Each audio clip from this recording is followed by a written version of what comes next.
Okay, joining me now, Corey Lewandowski, former campaign manager, Trump for president, author, 2 New York Times bestsellers. He's like a scribe. He's like a New York Times. Who would ever think that he'd be the author of 2 New York Times bestsellers, Let Trump Be Trump and Trump's Enemies? Here's the easiest thing. Go to my website, johnfredericksradio.com. The ad is right there. Buy them now.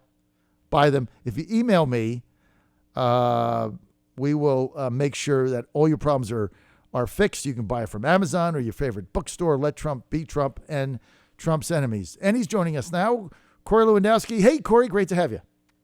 Good morning, John. Great to be on with you today. Okay, the president fighting back. He says no Don McGahn testifying. He said he's already testified for 30 hours. What on earth do you have to bring him back for? What say you? I have to agree with the president on this. And look, I know that there's a lot of consternation with the Democrats right now who want the opportunity through their equal component of the government, as an equal branch of the government, to speak with Don McGahn. However, Don McGahn, as the counsel to the president, was privy to private conversations, private information. We know that he, as you just said, John, spoke to the Mueller investigators for 30 hours. We know that the members of Congress now have the opportunity to read that report almost in its entirety, if they so choose. And so I don't know what else they want to ask Don McGahn, but there is this privilege, unlike where Michael Cohen has and others, where they violated attorney-client privilege. The president has the privilege to have candid conversations with his senior staff, as all presidents do, and then protect them from talking about that, just as you would if you're a member of Congress and you want to have conversations with your senior staff. There is no ability for the administration to come and then bring those people in front of them and make them, force them, compel them to tell you what the conversation was. So the president is on strong legal standing here. There's multiple precedents that have been set for this. So I don't think Don McGahn is going to be in front of Congress anytime soon. This just seems to me to be ridiculous. I just had Mark Warner on, and I asked him why he was obsessed with this Russian collusion thing and when they were going to just drop the sword on it. And, he pivoted to basically the Russians interfered in our election, in the UK's Brexit election, in France, and so he pivoted back to that. But at the end of the day, the Democrats have nothing, Corey. They can't run on the economy. They can't run on us getting out of these wars. They can't run on trade. There's nothing for them to run on. So what do they have to do? They have to keep regurgitating the same thing. John, you have to remember something. When Donald Trump was running for president of the United States in 2016, he was a citizen, non-elected to any office, had never run for office before. So if the Russians did actually interfere with the outcome of the 2016 election, that's on the watch of Barack Obama and Jim Comey and Clapper and Brennan and Susan Rice and Ben Rhodes. So look, if that's who they want to investigate, I'm all for it, because Donald Trump, as a citizen of this country, had no more authority to prevent the Russians from interfering in the elections in the multiple states that the Democrats have claimed they did than you or I did. So the truth is, if Mark Warner wants to have an open and honest conversation about what transpired in the 2016 election, then bring Loretta Lynch in, bring Jim Comey back in, Brennan, Clapper, bring them in and ask them what information they knew and when, and what did they do to prevent potential Russians and others from interfering in our election. They have no interest in doing that. It's clearly a partisan witch hunt, which we now know there was no collusion, there was no obstruction. And it's time, I believe, that the American people want to move past this and focus on what the priorities of our country are, which is the job creations that this president has been able to do, bringing back manufacturing, and making sure our economy continues to grow and we remain the most competitive nation in the world. Now we have a judge at the appellate court division upholding the subpoena for 8 years of the president's financial records. I guess that would include his tax return dating back to before he was elected president. Can you just ask me what the hell this has got to do with anything? Well, it has nothing to do with it. And, unfortunately, I spent my morning watching the morning shows and saw all of the liberals' heads celebrating this and saying, oh, my God, this is a giant blow to the president and he's going to have to turn over his taxes. Look, there is no constitutional requirement. There is no law that requires a president or a candidate running for the the White House to turn over their taxes. That has strictly been a voluntary thing that people who had been running for the office before chose to do, but there's no obligation to do that. And so for a judge to rule this way, look, this is clearly going to be immediately appealed. Right. It will ultimately potentially end up in the Supreme Court, and the Supreme Court will have to make the ruling. Why are we compelling a private individual to turn over his tax information at a time where, A, he was not a candidate for office, B, he was not in elected office, and C, there is no legal obligation for them to turn this information over? So this is going to take some time, but the Democrats and the liberals, their heads were just exploding today. It's a victory. This is the end of the end.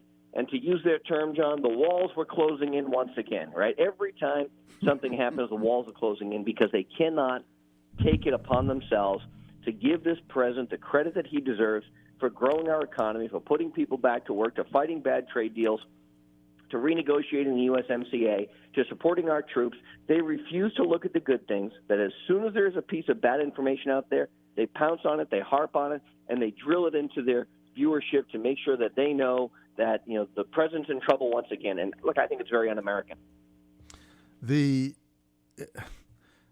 It's almost flabbergasting to see the glee, like you're saying, of the liberals thinking that somehow him turning over documents from 8 years ago is going to make any difference to anything.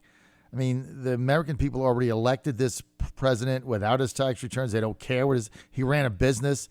I mean, they were certainly done legally. How much taxes he paid is totally irrelevant. It's a function of whatever the tax laws are that were on the books. So the whole thing is asinine and a complete, to me, waste of time. But it ought to be appealed because I think this is another thing that just sets a dangerous precedent. All right, Corey, let's get to Justin Amash, Republican, Michigan, blasting the president in a series of tweets over the weekend saying, I read the Mueller report and there's definitely impeachable offenses. A lot of people blasting him. GOP leader Kevin McCarthy yesterday calling him a lightweight and said he's just looking for attention, while Liz Cheney, no really big Trump backer from Wyoming, said he's been consistently off base on every single issue. What's the deal with this guy?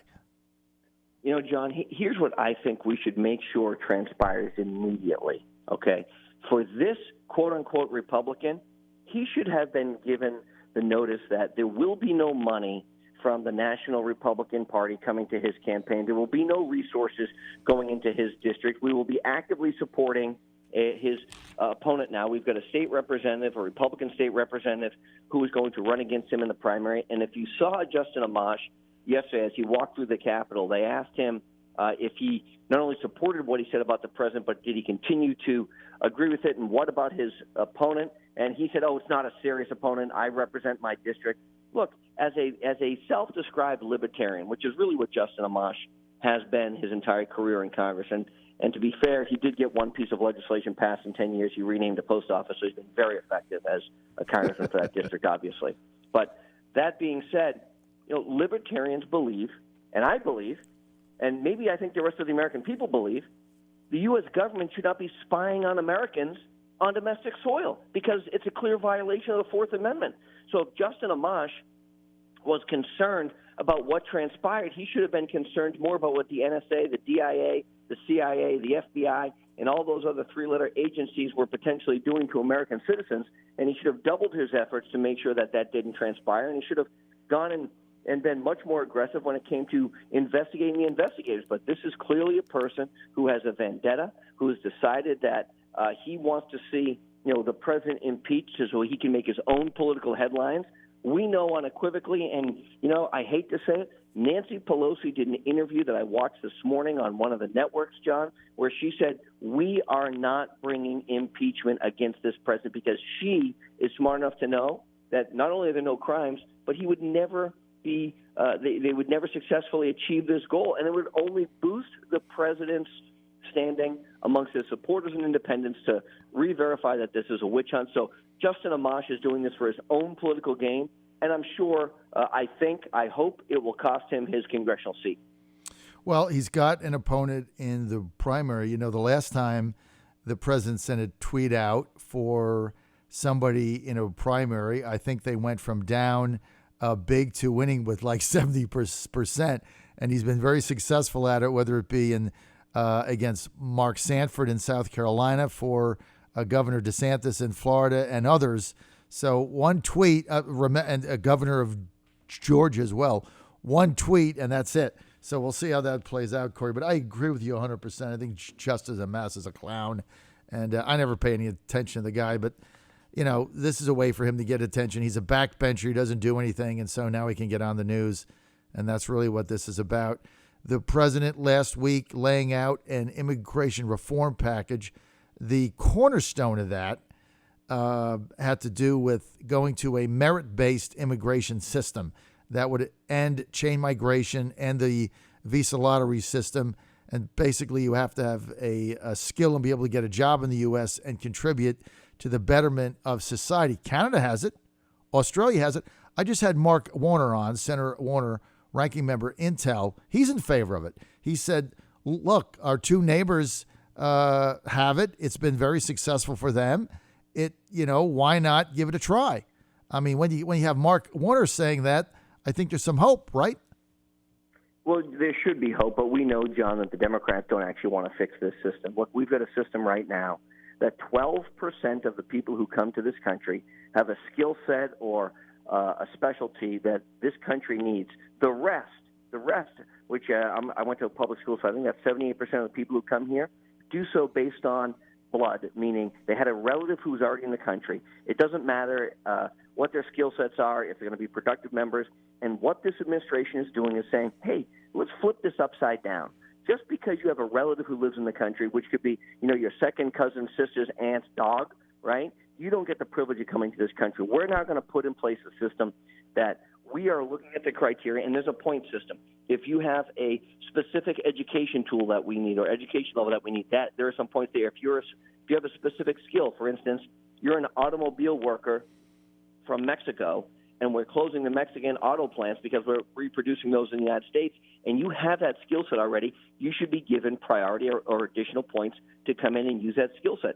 Are you going to assimilate to our country? Do you speak English? And I know, look, the liberals will tell you those are bad things to have to ask people, but the truth is we want people who speak English, because if you speak English, it's going to be easier for you to assimilate. And now you say the word assimilation, John, and the Democrats and the liberals go, oh, my God, you're trying to take people's heritage away.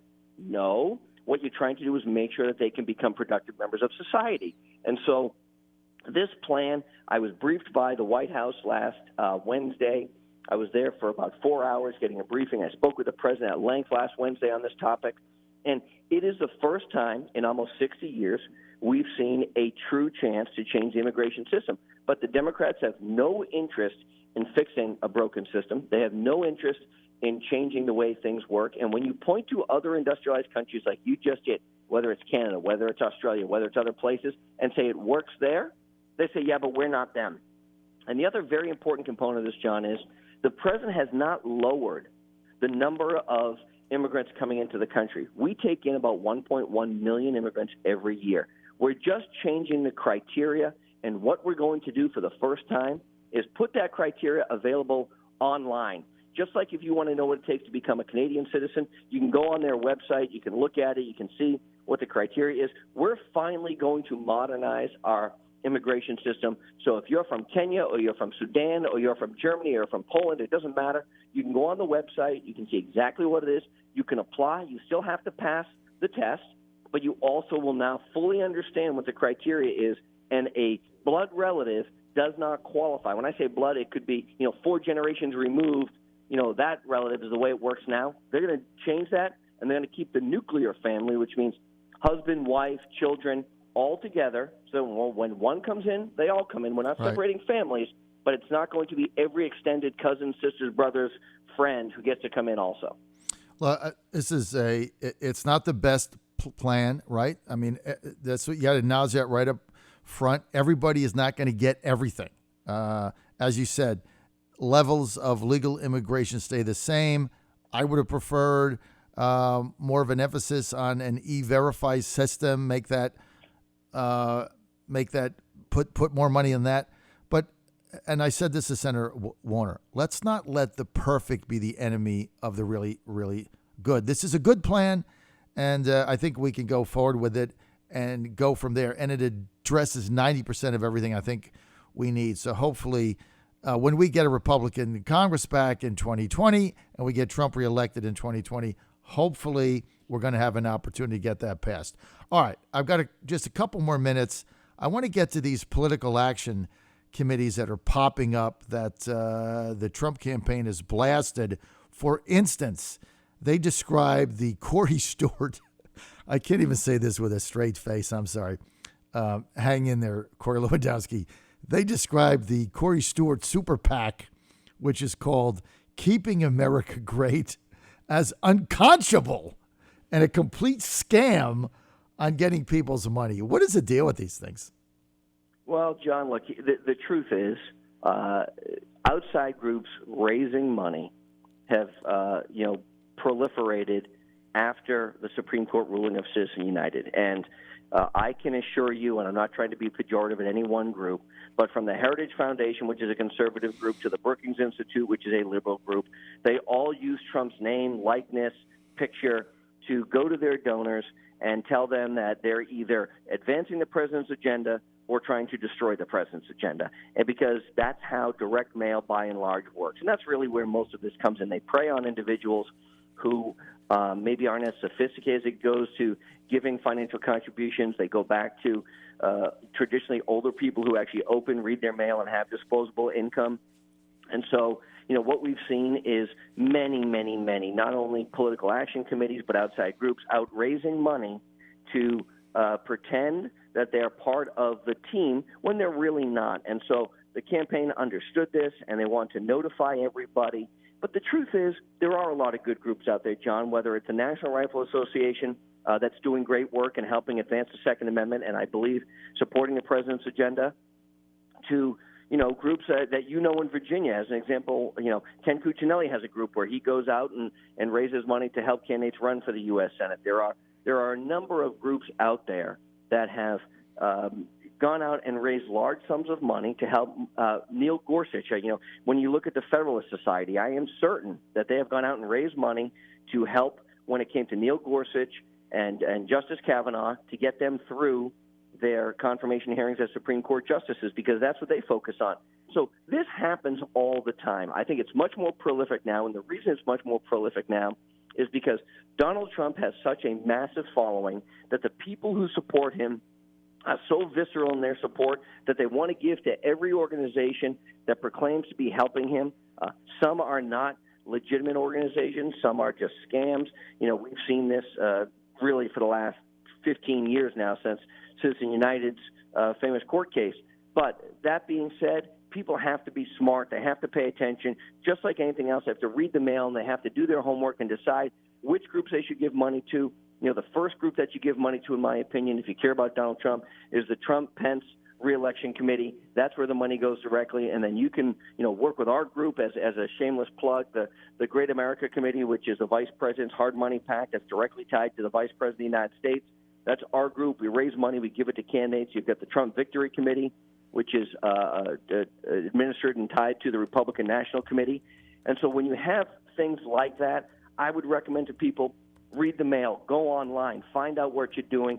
Don't give to every Tom, Dick, and Harry in the planet who uses Trump's name or picture, because your money is probably going to be wasted, and they'll be back asking for more soon. The thing I love about Great America Committee, and you can find out more information, go to greatamericacommittee.com. That is Vice President Pence's hard money PAC. Corey's a senior advisor. Is that money goes directly to candidates that they back. There's no middleman. There's no disconnection there. It goes directly to candidates. So you can check it out. Go to greatamericacommittee.com. Hey, Corey, I'm out of time, man. Thank you. Thank you for being with us. Thank you, for that Appreciate insight.